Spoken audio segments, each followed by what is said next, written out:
ये देखिए case to new ratio की क्या हो जाएगी बच्चे, इसमें ना मुझे किसी पार्टनर का सेक्रीफाइस गिवन होता है। जैसे कि देखिए हमें केस समझते हैं, देखो जी, ए और बी पार्टनर्स हैं, रेशो हमारे पास है जी 3:2। सी बिजनेस में न्यू पार्टनर आता है 1/6 शेयर के लिए। सी कितने शेयर के लिए आ रहा है? 1/6 शेयर के लिए, जो कि क्वेश्चन में लिखा हुआ है इक्वली ले रहा है, इक्वली लेता है, ए और बी से शेयर इक्वली ले रहा है। तो अगर मैं 1/6 का इक्वल ही करूँ तो ये मेरे पास इक्वल आ जाएगा बच्चे शेयर, यानी कि 1/12 और 1/12। क्वेश्चन में क्या लेंगे लिखिए, सी न्यू बिजनेस में एडमिट हो रहा है और वो अपना शेयर ए और बी से इक्वली ले रहा है। ये ज़रूरी नहीं है इक्वली होगा, कोई भी रेशो गिवन होगी, बट वो ए से इतना शेयर ले रहा है, बी से इतना शेयर ले रहा है। तो ये क्या गिवन है बच्चे, मुझे सेक्रीफाइस गिवन है। अब अगर मुझे सेक्रीफाइसिंग रेशो गिवन होगी तो मेरे को न्यू रेशो निकालने के लिए डायरेक्टली आ जाएगी बच्चे। मेरे को याद रखना है मेरी न्यू रेशो कैसे आ जाएगी, अब old ratio minus sacrificing ratio.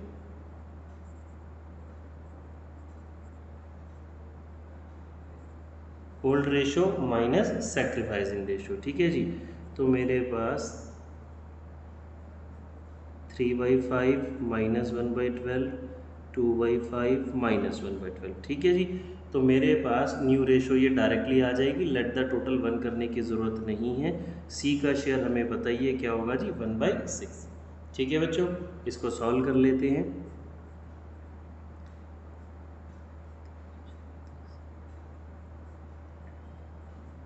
Thirty 1/60 बराबर 24 5 19/60।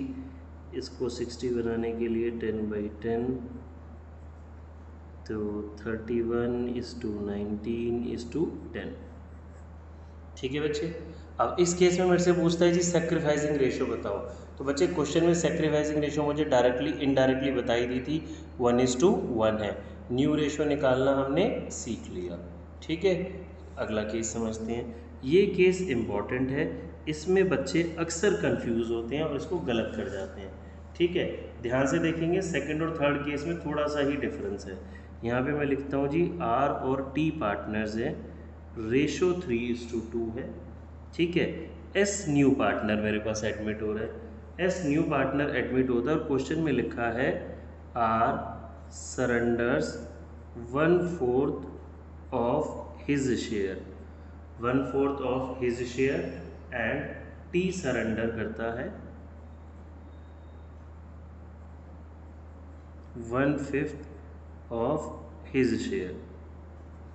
यहाँ पे जो इम्पॉर्टेंट बात मुझे समझनी है वो क्या समझना है जी, हिज शेयर। इसकी वजह से बच्चे गड़बड़ कर जाते हैं नहीं तो। अब ये मुझे जो गिवन है ये सेक्रीफाइस नहीं गिवन है, क्वेश्चन में लिखा है आर सरेंडर करता है अपने शेयर का 1/4, तो अपने शेयर का 1/4 वो मेरा सेक्रीफाइस है, ना कि ये जो 1/4 सेक्रीफाइस है, ठीक है। इस क्वेश्चन को हम याद रखने के लिए, समझने के लिए हम इसमें बोल देते हैं, हम मल्टीप्लाई करके माइनस करेंगे। जैसे कि देखो मैं आर का सेक्रीफाइस यहाँ कैसे निकालूंगा, आर कितना सेक्रीफाइस कर रहा है अपने शेयर का 1/4, तो आर का शेयर है कितना 3/5, इसका 1/4, ठीक है। तो ये मेरे पास आ गया जी आर का सेक्रीफाइस। स्टूडेंट इसमें 1/4 सेक्रीफाइस उठा लेते हैं, 1/4 सेक्रीफाइस नहीं है, सेक्रीफाइस 3/20 है। टी कितना सेक्रीफाइस या सरेंडर कर रहा है, 1/5 ऑफ हिज, अपने शेयर का 1/5। तो टी का अपना शेयर कितना है भाई 2/5, इसका कितना सरेंडर कर रहा है 1/5, तो 2/25।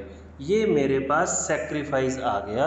अगर मेरे से क्वेश्चन में सेक्रीफाइस पूछता है तो मुझे और कुछ करने की ज़रूरत नहीं है, ये मेरी सेक्रीफाइसिंग रेशो आ गई। क्लियर है।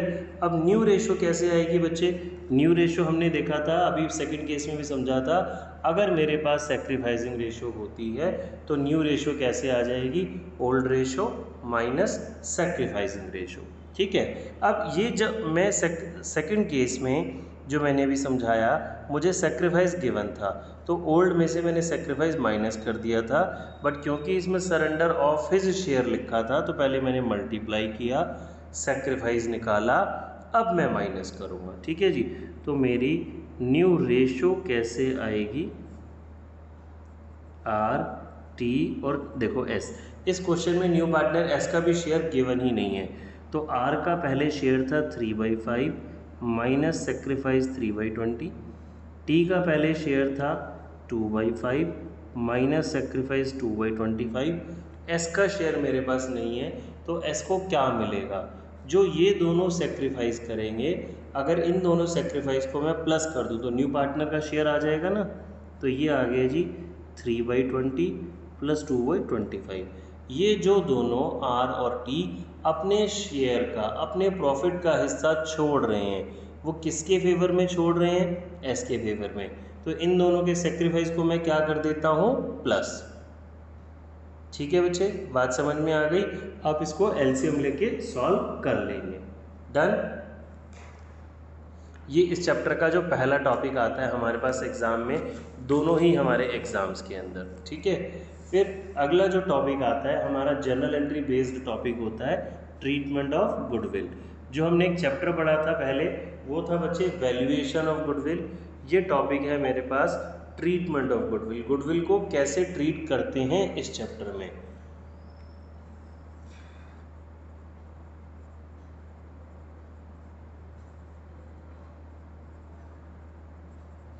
यहाँ पे बड़े सारे केसेस होते हैं, मैं आपको सारे केसेस रिवाइज करा देता हूँ जी। ठीक है। देखो गुडविल लाएगा कौन, पहले तो ये बात समझ लेते हैं अगर किसी को कन्फ्यूज़न है तो। ए और बी ये कौन है बच्चे, हमारे ओल्ड पार्टनर्स हैं। सी कौन है, न्यू पार्टनर। सी जो न्यू पार्टनर है ए और बी के एक एस्टेब्लिश बिजनेस के अंदर एंट्री कर रहा है, तो ए और बी उससे कैपिटल के अलावा कुछ एक्स्ट्रा पैसा मंगाएंगे, दैट एक्स्ट्रा पैसा इज नोन एज गुडविल। ठीक है। गुडविल लाने का एक तो रीज़न ये होता है, दूसरा रीज़न होता है सी के आने से ए और बी का शेयर क्या होगा, डिक्रीज होगा ना in terms of percentage. Suppose मैं बोलता हूँ पहले दोनों की रेशियो इक्वल, सॉरी दोनों को 50-50 प्रॉफिट मिलता था, सी के आने के बाद वो प्रॉफिट 33 रह जाएगा ना, क्योंकि जो 100 रुपीज़, सपोज 100 रुपीज़ का प्रॉफिट है, 2 लोगों में डिस्ट्रीब्यूट होता था तो अभी 3 लोगों में डिस्ट्रीब्यूट होगा। तो सी के आने से जो ए और बी को सेक्रीफाइस होगा, जो नुकसान होगा, उस नुकसान को कंपनसेट करने के लिए जो एक्स्ट्रा पैसा मंगाया जाएगा वो पैसा कहलाता है गुडविल। गुडविल लाता है न्यू पार्टनर। ठीक है। अच्छा, अगली इम्पॉर्टेंट बात, जो गुडविल डिस्ट्रीब्यूट होगी वो ऑलवेज याद रखेंगे सेक्रीफाइसिंग रेशो में डिस्ट्रीब्यूट होती है। कौन सी रेशो में, सेक्रीफाइसिंग रेशो में।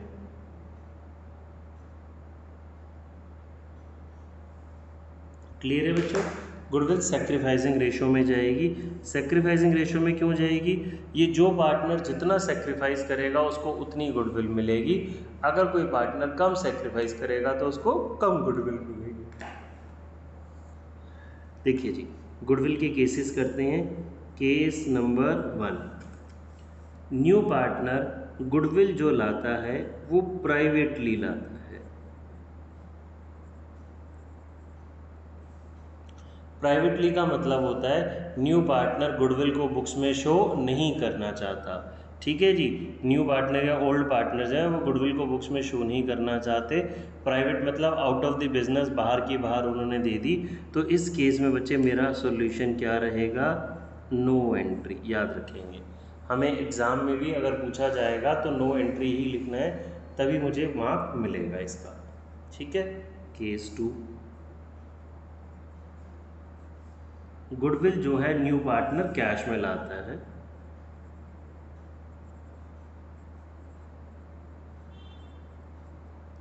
Goodwill is brought in cash by new partner. ठीक है।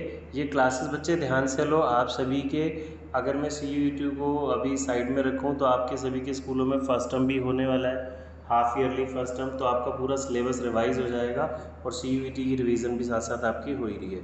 तो क्लासेस को ध्यान से बच्चे सीरियसली समझें और अपने जो फ्रेंड्स क्लासेस नहीं अटेंड करते उनको भी बोलें क्लास लें। देखिए goodwill is brought in cash, goodwill cash में आएगी, तो इसकी एंट्री होती है बच्चे, दो एंट्रीज होंगी मेरे पास। पहली entry cash account debit to premium for goodwill account. Meaning समझेंगे बच्चे, इस एंट्री का मीनिंग हुआ कि न्यू पार्टनर जो गुडविल का पैसा कैश में लाया, तो एंट्री क्या हो गई, cash account debit to premium for goodwill, goodwill जो कैश में आई। अब अभी हमने समझा था जो गुडविल कैश में आई वो किसके लिए आई है बच्चे। हाँ जी उदय बोलो। सर मुझे पूछना था, जैसे अगर किसी गुडविल इज ब्रॉट इन, हम कैश की बात कर रहे थे, तो मीनिंग समझेंगे बच्चे। इसका पहला मीनिंग क्या हुआ, न्यू पार्टनर गुडविल कैश में लाया। अब वो कैश में तो लाया, किसके लिए लाया, सेक्रीफाइसिंग पार्टनर्स के लिए लाया। तो ये गुडविल कौन से पार्टनर्स को मिलेगी, सेक्रीफाइसिंग पार्टनर्स को मिलेगी। तो मेरी एंट्री बनेगी यहाँ पे sacrificing partners capital account debit, sacrificing partners capital account debit to PFG। PFG का मतलब प्रीमियम फॉर गुडविल अकाउंट, ठीक है। अच्छा, अब ये क्वेश्चन ध्यान से समझेंगे मेरी बात।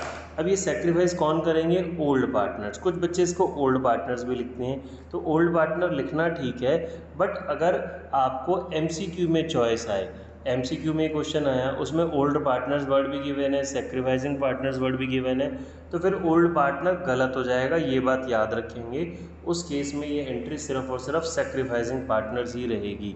क्योंकि कुछ बच्चे कहते हैं सर ओल्ड पार्टनर ही तो सेक्रीफाइस कर रहे हैं, बिल्कुल ठीक, ओल्ड पार्टनर्स ही सेक्रीफाइस कर रहे हैं, बट ये ज़रूरी नहीं है ना कि सारे ओल्ड पार्टनर सेक्रीफाइस कर रहे हो।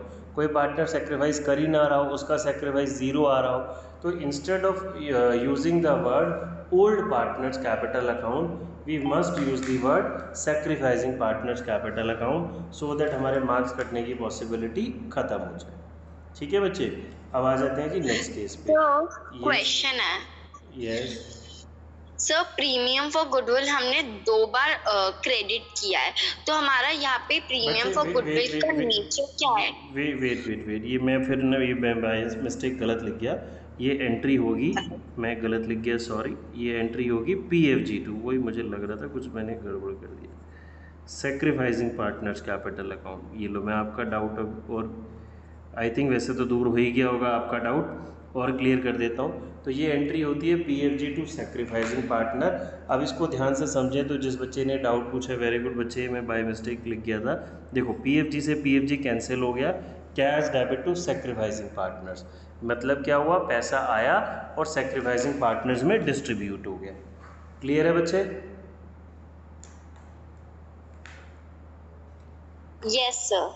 ठीक है गुड। चलिए आगे आते हैं बच्चे। अब ये न्यू पार्टनर जो गुडविल लाया हमारे पास कैश में, अब हम लिख लेते हैं जी गुडविल ब्रॉट इन काइंड।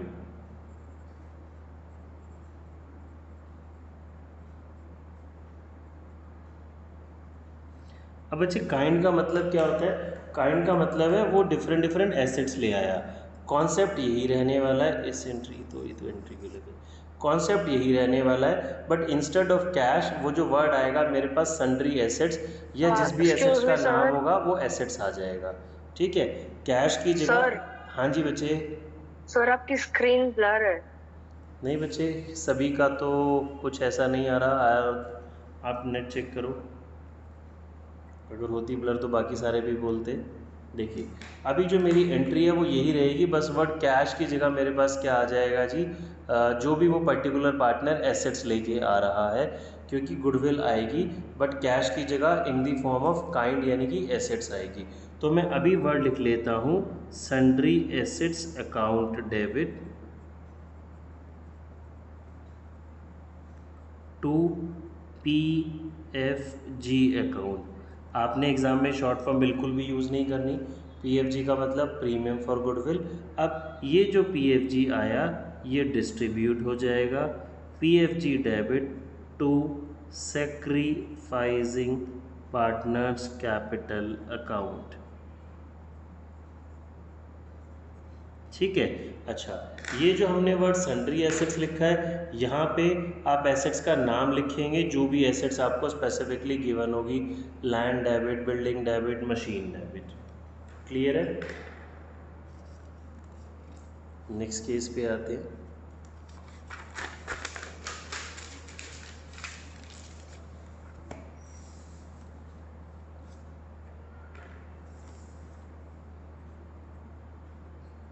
अब जो हमारे सेक्रीफाइसिंग पार्टनर्स हैं ना, वो गुडविल को विड्रॉ कर लेते हैं। गुडविल का अमाउंट उन्होंने विड्रॉ कर लिया। देख, ठीक है, तो देखो सबसे पहले तो गुडविल का पैसा आएगा cash account debit to PFG account. बच्चे आपको जर्नल बहुत अच्छे से आनी चाहिए। आजकल बोर्ड एग्ज़ाम में भी ना हम सब प्रैक्टिस तो लेजर की कर रहे होते हैं, एग्ज़ाम में बहुत जर्नल एंट्री लेता है, और हमसे CUET में भी बहुत सारी जर्नल एंट्रीज MCQ में पूछी जाती हैं। तो सबसे पहले मीनिंग समझेंगे जी। इसका मीनिंग है पैसा आया। पैसा आया तो मैंने क्या कर दिया जी, distribute PFG debit to sacrificing partners capital account. ठीक है, सेक्रीफाइसिंग पार्टनर्स कैपिटल अकाउंट। देखो ये दोनों एंट्रीज बिल्कुल सेम है जो अभी हमने पहले करी थी। पैसा आया, फिर पैसे को हमने डिस्ट्रीब्यूट कर दिया। अब यहाँ पे ना एक स्टेप और ऐड हो गया। वो ऐड क्या हुआ है कि जी पार्टनर्स ने गुडविल का पैसा क्या कर लिया, विड्रॉ कर लिया। इसका मतलब है गुडविल आई, डिस्ट्रीब्यूट हुई, और गुडविल बिजनेस में ही है अभी।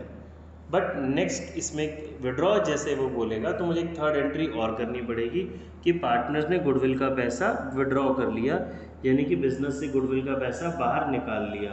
तो बाहर वही पार्टनर्स पैसा निकाल सकते हैं जिनको गुडविल मिली होगी। तो sacrificing partners capital account debit to cash account. ठीक है बच्चे, ये जो थर्ड एंट्री है, ये एंट्री मेरा पैसा विड्रॉ करने की है। ये एंट्री आप तभी करेंगे जब क्वेश्चन स्पेसिफिकली बोलेगा, अदरवाइज नहीं। ठीक है, अब आ जाते हैं जी नेक्स्ट केस पे। New partner is unable to bring goodwill. वो गुडविल ला ही नहीं रहा, not able to bring goodwill। New partner goodwill ला ही नहीं रहा, ना तो कैश में ला रहा, ना वो काइंड में ला रहा, गुडविल नहीं आई। ये केस इंपॉर्टेंट है, यहाँ स्टूडेंट्स बहुत मिस्टेक करते हैं। जब न्यू पार्टनर गुडविल नहीं लाता तो आप बच्चे ध्यान से समझो मेरी एंट्री। अभी जब वो कैश में ला रहा था तो हम लिख रहे थे कैश टू PFG। अगर मैं आपको शॉर्ट में सिखाऊं, PFG टू सेक्रीफाइसिंग पार्टनर्स। ठीक है, अब ये एंट्री तो ऑटोमेटिकली कैंसिल हो गई जी, वो तो ला ही नहीं रहा, ये तो मुझे करने की ज़रूरत ही नहीं है। बट जो ओल्ड पार्टनर्स हैं या सेक्रीफाइसिंग पार्टनर्स हैं, उनको तो गुडविल चाहिए, तो गुडविल उनको डिस्ट्रीब्यूट कैसे होगी? तो ये जो गुडविल है हम न्यू पार्टनर की कैपिटल से चार्ज कर लेंगे। बट मुझे वर्ड क्या याद रखना है, इसको भी मैं क्रॉस कर देता हूँ, सीधा राइट एंट्री आपको लिख के दिखाता हूँ। New partners current account debit to sacrificing partners capital account.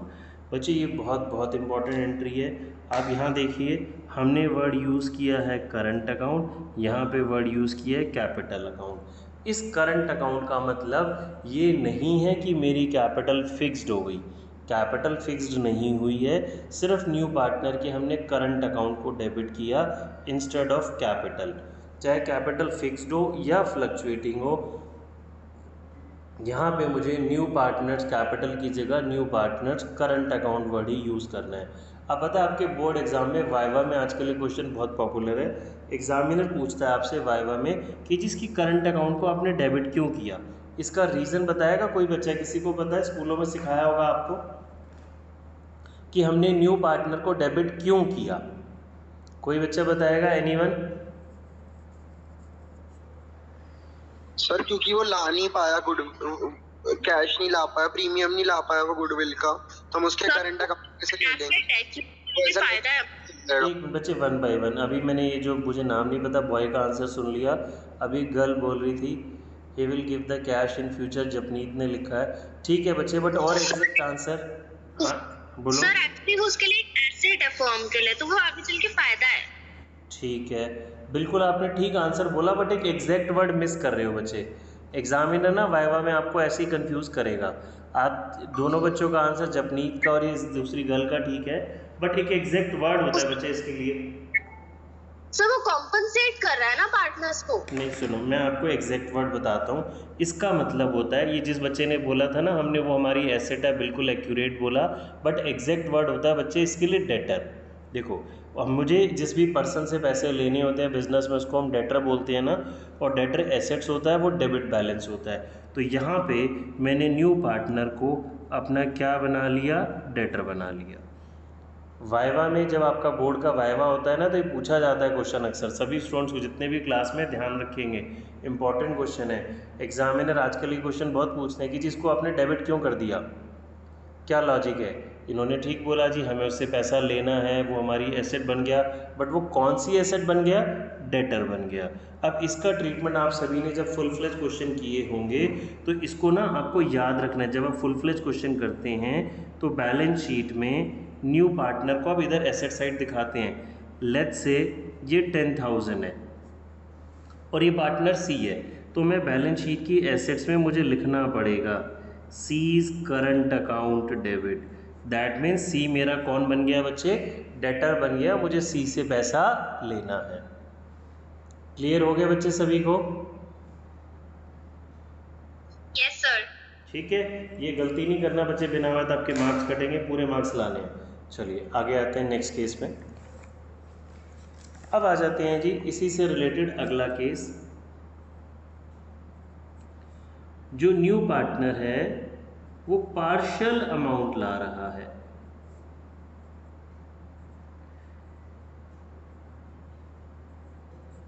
Partial amount का मतलब है बच्चे आधा अधूरा अमाउंट ला रहा है।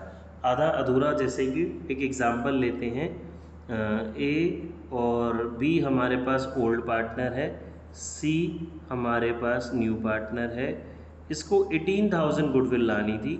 आउट ऑफ 18,000 10,000 तो वो कैश में ला रहा है और 8,000 वो नॉट एबल टू ब्रिंग, वो नहीं ला रहा, काइंड में भी नहीं ला रहा और कैश में भी नहीं ला रहा। तो 18 में से 10,000 वो कैश में लाया, 8,000 नहीं लाया। जो 10,000 वो कैश में लाया, इसकी एंट्री तो आप क्या कर देंगे? वही जो अभी हमने पहले केस पढ़ा था, cash account debit to premium for goodwill. कितना कैश आया बच्चे? 10,000।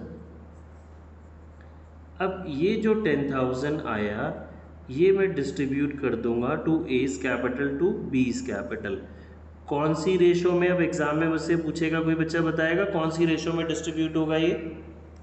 Sacrificing ratio. Yes, very good.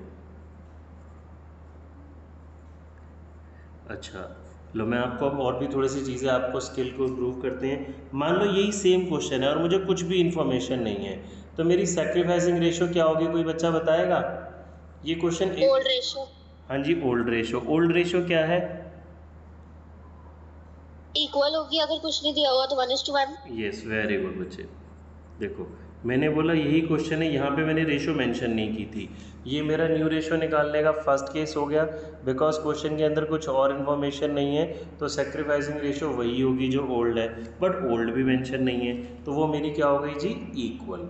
अच्छा, अब वो 8,000 गुडविल कैश में नहीं लाया, तो ये एंट्री इंपॉर्टेंट है। यहाँ पे हम लिखेंगे C's current account debit to A's capital account to B's capital account, again in sacrificing ratio. ये मेरा 8,000 था, सेक्रीफाइसिंग रेशो इक्वल है, तो 1:1। ठीक है बच्चे, ये बात सभी को क्लियर हो गई? यस। ठीक है, काइंड वाला कर लिया, विड्रॉ कर लिया, पार्शियल कर लिया। फिर आ जाते हैं जी गुडविल अगर ऑलरेडी अपीयर होती है। केस 7, गुडविल अगर ऑलरेडी अपीयर्ड है।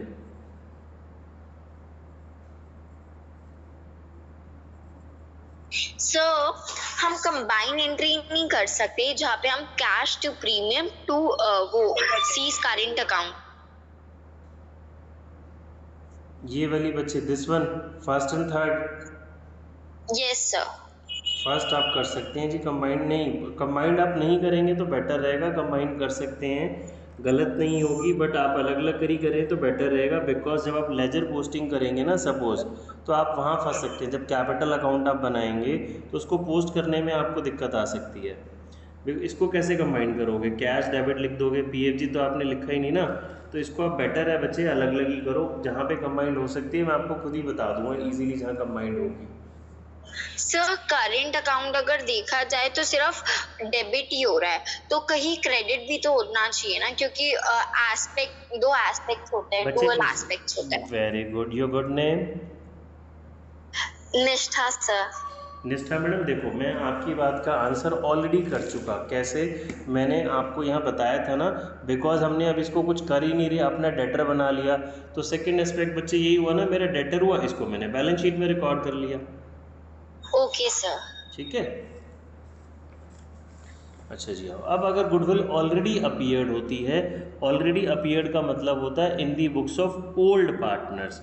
ठीक है, मीनिंग ए और बी पार्टनर्स हैं, सी न्यू पार्टनर एडमिट होता है। सी जो गुडविल ला रहा है वो तो 10,000 ला रहा है, बट ए और बी की बुक्स में गुडविल ऑलरेडी पड़ी हुई है जी 5,000। तो जो गुडविल ऑलरेडी पड़ी होती है उसका न्यू पार्टनर की गुडविल से कोई लेना देना नहीं होता। बच्चे इसमें भी कंफ्यूज होते हैं, इसको बैलेंस करने में लग जाते हैं। इसको कुछ आपने बैलेंस नहीं करना, कुछ नहीं करना। जो गुडविल ऑलरेडी पड़ी है इसको राइट ऑफ किया जाता है। तो इसकी एंट्री बनती है A's capital account debit, B's capital account debit to goodwill. Here A और बी मीन्स, यहाँ पे हम बच्चे किसकी बात कर रहे हैं? Old partners. ये एंट्री याद रखेंगे, ओल्ड रेशो में होती है। इम्पॉर्टेंट थिंग, गुडविल के सारे केसेस सेक्रीफाइसिंग रेशो में होते हैं, बट ये वाली गुडविल कौन सी रेशो में होती है? ओल्ड रेशो में होगी। इस गुडविल को राइट ऑफ। यहाँ एक अकाउंटिंग स्टैंडर्ड लगता है, कोई बताएगा बच्चे? मैंने बताया था गुडविल चैप्टर में कौन सा अकाउंटिंग स्टैंडर्ड लगता है? 26। वेरी गुड, सारे अच्छे बच्चे हैं, वेरी गुड। AS 26 मैंने गुडविल चैप्टर में बताया था। वेरी गुड इशप्रीत जी, बिल्कुल ठीक। As per AS 26 only purchased goodwill can be recorded in the books. Self generated को रिकॉर्ड नहीं करते, और उस गुडविल को भी एज अर्ली एज पॉसिबल आप बुक से राइट ऑफ कर देते हैं। ठीक है, ये समझ में आ गया? चलिए जी, अब आ जाते हैं हिडन गुडविल पे। गुडविल के सारे केसेस खत्म। अब हिडन गुडविल में पहले मैं आपको एंट्री बता देता हूँ, और हिडन गुडविल में गुडविल की कैलकुलेशन बता देता हूँ। पहले हिडन गुडविल में एंट्री की बात करते हैं। इस केस में बच्चों को एंट्री में बड़ी कन्फ्यूज़न रहती है जी। इसको हम बोल देते हैं case 8, case number 8। Hidden goodwill का मतलब बुक्स में गुडविल की कितनी वैल्यू है, क्वेश्चन के अंदर आपको गिवन नहीं है। गुडविल में इसकी कितनी वैल्यू है क्वेश्चन के अंदर ये गिवन नहीं है, गुडविल कितनी होगी। तो जर्नल एंट्री बच्चे अगेन इसमें यही रहेगी मेरे पास, new partners current account debit to sacrificing partners capital account. ठीक है जी, new partners current to sacrificing partners capital account. इसका मतलब हिडन गुडविल में भी हम ये एज्यूम करके मान करके चलते हैं कि न्यू पार्टनर गुडविल कैश में नहीं ला रहा। ठीक है, बाकी केसेस में तो आपको गुडविल निकालना आता है, like average method, super method, capitalisation method हमने ऑलरेडी सीख लिया था। हिडन गुडविल में गुडविल कैसे कैलकुलेट की जाती है वो मैं आपको बता देता हूँ। ध्यान से देखेंगे बच्चे। सपोज मुझे क्वेश्चन में बताया जाता है ए बी पार्टनर्स हैं, सी न्यू पार्टनर बिजनेस में एडमिट होता है, ए की कैपिटल है 60,000, इसकी कैपिटल है 120, सी कैपिटल लेके आ रहा है 70,000 कैपिटल ला रहा है, ठीक है, फॉर 1/4 शेयर। 60 120 और ये इसकी 70,000 है 1/4 शेयर के लिए। मुझे बोला गया आप गुडविल फाइंड आउट कीजिए या गुडविल की एंट्री कीजिए। तो गुडविल तो देखो क्वेश्चन में दूर दूर तक कहीं है ही नहीं, तो ये गुडविल हो गई बच्चे हिडन गुडविल। यहाँ पे मुझे गुडविल फाइंड आउट कैसे करनी है उसको समझते हैं। सबसे पहले हम लिखेंगे जी सीज कैपिटल फॉर 1/4 शेयर। सी की कैपिटल 1/4 शेयर के लिए 70,000 है, तो देयरफॉर टोटल कैपिटल कितनी हो गई 70,000 इंटू 4/1 2,80,000। इसको क्रॉस चेक कर सकते हैं बच्चे। देखो अगर हमारी फर्म की टोटल कैपिटल 2,80,000 थी तभी तो उससे 1/4 शेयर के लिए आप 70 मंगा रहे हो। अब क्रॉस चेक करो, इसका 1/4 निकालो 70,000 आ जाएगा, ठीक है जी। तो मेरी टोटल कैपिटल आ गई जी, total capital of new firm on the basis of C's capital. इसको हम पूरा लिख सकते हैं on the basis of C's capital. अब मैं दोबारा चेक करता हूँ जी, मुझे ए बी सी तीनों की कैपिटल पता है, तो टोटल कैपिटल मेरी कितनी बनेगी। ए की कैपिटल हो गई जी मेरे पास 60,000, बी की हो गई 120, सी की हो गई 70, तो ये हो गई 2,50,000। ये कैपिटल हो गई जी 250 और ये कैपिटल कितनी हो गई 280। देखिए आप ऐड कर रहे हैं तो 2,50,000 आ रही है, जबकि सी से आप कितने के हिसाब से मंगवा रहे हैं 280 के हिसाब से, तो there is a difference of 30,000 ना। तो ये बच्चे मेरे पास गुडविल हो जाएगी, जो एक्स्ट्रा पैसा मंगाया जा रहा है। अब इम्पॉर्टेंट चीज़ क्या है, ये गुडविल ऑफ द फर्म है, न्यू पार्टनर की गुडविल नहीं है। गुडविल जब कभी भी आप कैलकुलेट करेंगे वो always goodwill of the firm आएगी। तो ये 30,000 मेरे पास गुडविल ऑफ द फर्म आ गई। मुझसे क्वेश्चन पूछा गया था जी सी की गुडविल बताओ। अब एमसीक्यू में 30,000 भी ऑप्शन दे रखा होगा और बहुत सारे बच्चे जल्दी जल्दी में 30 कराएंगे। 30 नहीं, सी की गुडविल निकालेंगे तो 30,000 तो गुडविल ऑफ द फर्म है, तो 30,000 के अंदर इसका शेयर 7,500। क्लियर है बच्चे, ये मेरी सी की गुडविल आ गई। एंट्री क्या बन जाएगी, general entry C's current account debit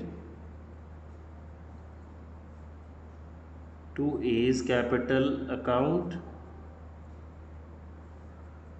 to B's capital account. ठीक है, चलिए आगे करते हैं। अब मैं आपको इसमें एक चीज़ और बताता हूँ सेम क्वेश्चन में। अगर जब कभी भी आप गुडविल निकालेंगे और कोई भी आपके पास पुराने एक्यूमुलेटेड प्रॉफिट्स और लॉसेस पड़े होंगे जो कि ओल्ड पार्टनर से बिलोंग करते हैं, तो मुझे उनको भी प्लस माइनस करना पड़ेगा। जैसे कि एक क्वेश्चन देखते हैं, X and Y partners capital ले लेते हैं जी 50,000 each. Z new partner admit होता है 1/4 शेयर के लिए और जेड कैपिटल ला रहा है जी 80,000। क्वेश्चन में गिवन है हमारे पास प्रॉफिट एंड लॉस का credit balance. Profit and loss का क्रेडिट बैलेंस पड़ा है 40,000। अब फर्स्ट ऑफ ऑल तो आपको ये पता होना ज़रूरी है कि P&L का क्रेडिट बैलेंस प्रॉफिट होता है या लॉस होता है। बताएंगे बच्चे, P&L का क्रेडिट बैलेंस प्रॉफिट होता है या लॉस होता है? Profit. Profit, very good. Debit loss होगा, क्रेडिट प्रॉफिट होता है। अगर मैं बैलेंस शीट से समझाऊं, कुछ बच्चों को अगर दिक्कत है, तो ये वाला जो लायबिलिटी साइड नज़र आता है ये क्रेडिट बैलेंस होता है, और जो P&L एसेट साइड नज़र आता है ये डेबिट बैलेंस होता है, because assets debit balance show करते हैं। ये मेरा लॉस को रिप्रेजेंट करता है, ये मेरा प्रॉफिट एक्यूमुलेटेड प्रॉफिट को रिप्रेजेंट करता है। तो वाइल कैलकुलेटिंग हिडन गुडविल मुझे इस 40,000 को भी यूज़ करना है। ठीक है, कैसे? पहले तो मैं वही लिखूँगा, जेड्स कैपिटल फॉर 1/4 शेयर, ये आ गई जी 80,000। therefore total capital of new firm on the basis of Z's capital, Z की कैपिटल के बेसिस पे कितनी होगी, तो इसको हम रिवर्स मल्टीप्लाई कर देते हैं, 3,20,000 आ जाएगा। ये 320 आ गया जी। अब मैं इनकी कैपिटल निकाल लेता हूँ, X Y Z, 50,000, 50,000, 80,000 प्लस आप क्या करेंगे इसमें पी एंड एल का क्रेडिट बैलेंस 40,000 ऐड, तो ये हो गया 2,20,000। तो अब ऐसे कैपिटल देखिए आ रही है 320, ऐसे आ रही है 220, तो डिफरेंस जो मेरे पास 1 लाख रुपीज़ है वो क्या हो जाएगा बच्चे, गुडविल। ये गुडविल ऑफ द फर्म हो जाएगा। इसमें आप Z का शेयर निकालेंगे, Z का शेयर 1/4 25,000। इम्पॉर्टेंट चीज़, अब जब मैं ये गुडविल कैलकुलेट कर रहा हूँ, अगर ये P&L का डेबिट बैलेंस होता तो वो सब्ट्रैक्ट हो जाता, ठीक है। P&L का डेबिट बैलेंस होता तो क्या हो जाता, वो सब्ट्रैक्ट हो जाता।